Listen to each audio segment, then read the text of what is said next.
Lee Roth from Van Halen here. Please welcome the mighty David Lee Roth. Welcome. How the heck are you, sir? This is the best day of my life. The best day of your life? Yes. This is fantastic. Why? What happened? Well, turns out Edie Falco doesn't look like anybody's wife, huh? No. Much less Tony Soprano. No, I don't. I didn't want to say that, but you think, come on, she's a little guy. No, usually it comes the opposite way. People say, wow, I thought you were much taller and much better looking. But now that I see you live, it's the opposite with her. You saying this to me about Edie Falco? Well. All right.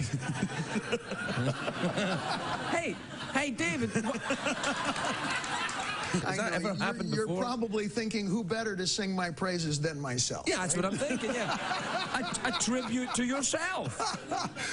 This music is as familiar as my country, 'tis a Purple Mountains. And most of the musicians who grew up on this kind of music, all right? The fellas who played all of this had two record collections. They have the country and the bluegrass, and they also had the rock and roll. So it made kind of a summertime sense. How come when you were playing with Van Halen, you guys never did any bluegrass numbers? That'd have been good.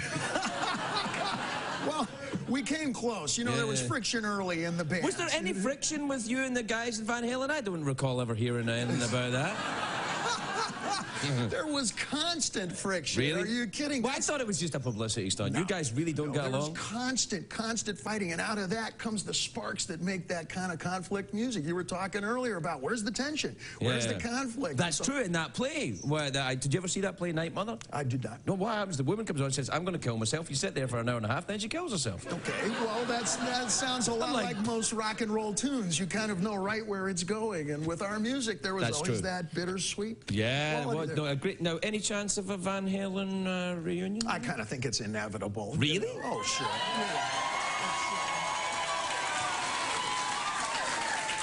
Our camps are in touch with each other pretty frequently, and as far as I know, Eddie is finding himself. He may be a little farther away than we thought. Right. In 20 years. But how long is it since you guys played together? There was the Phelan of Van Halen when we did the reunion on MTV. So we played then, and it sounded stellar. It sounded just like us. Yeah. Hey, no. Hey, after the 80s, that's an accomplishment. You know, it's true. Making it through the 80s was it was hard work. A lot of the kids don't understand that about getting through the 1980s. It requires some stick-to-itiveness. I haven't been to sleep since 1988. Yeah, I tell you. I went out for a drink 1979, 1992, woke up in rehab. That's pretty much what happened. I was like, ah! Well, the 80s were a great decade, and it was about 3 years shorter than most decades because it was up all night. Yeah, that's true. There was so much. Here, tell me about the radio thing. Oh, you read about when I was king of radio for 3 months. Howard Stern went to... And what happened?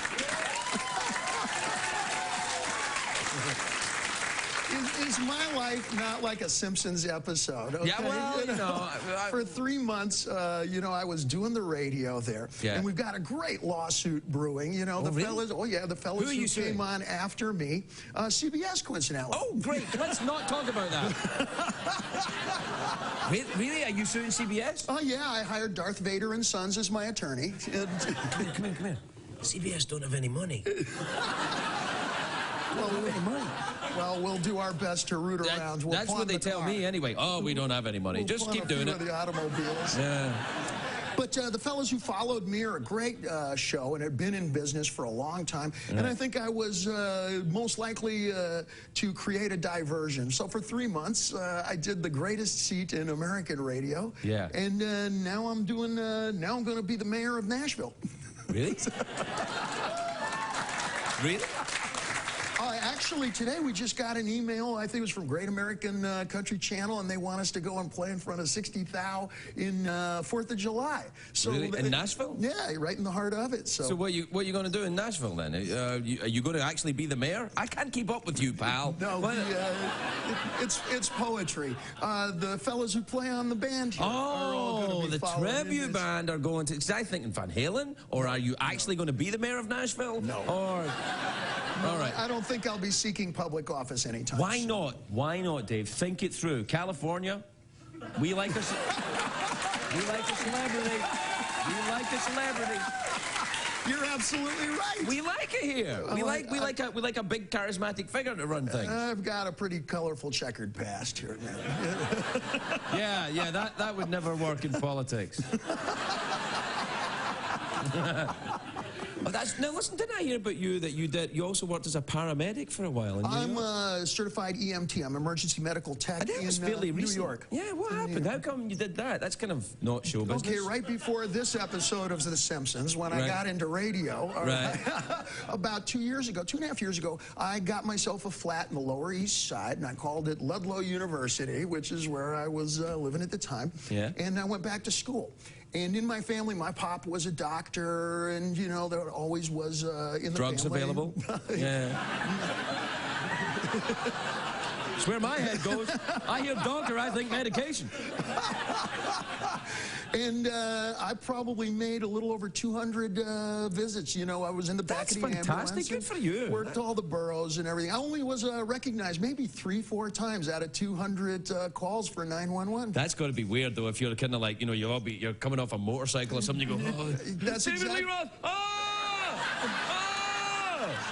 Well, that's exactly what happened. And we pulled his helmet off, and he was just starting to seriously. Really? And he started to come back. He was just reaching consciousness again, and he goes, "Are you who I think you are?" He was in the middle of the street like this, and I leaned over and I said to him, "Hey, pal, I'm the guy who partied with Eddie Van Halen and lived to tell about it. Who better to tell you you're gonna be just fine?" Ah, that's great. That's great.